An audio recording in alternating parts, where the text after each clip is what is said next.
மலேசியாவில் வங்காளதேச தொழிலாளர்கள் மீது தொடர்ந்து நடைபெறும் சுரண்டல், ஏமாற்று நியமனம் மற்றும் கடன் அடிமைத்தனத்தை குறித்து ஐநா மனித உரிமைகள் ஆணையம் கடும் கவலை வெளியிட்டுள்ளது.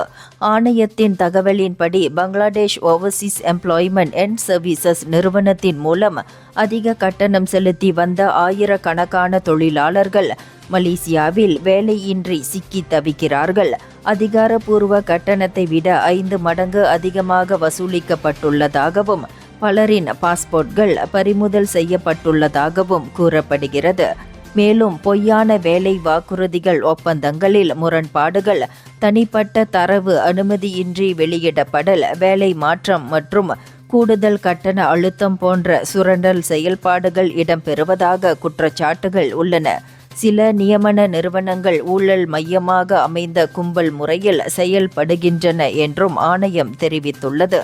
இதனைத் தொடர்ந்து வங்காளதேசம் மற்றும் மலேசியா அரசுகள் சுயாதீன விசாரணை நடத்த வேண்டும், தொழிலாளர்களுக்கு இழப்பீடு மற்றும் கடன் தளர்வு வழங்க வேண்டும், மேலும் சுரண்டல் நியமன வலை அமைப்புகளை ஒழிக்க இரு நாடுகளும் இணைந்து செயல்பட வேண்டும் என ஐநா வலியுறுத்தியுள்ளது.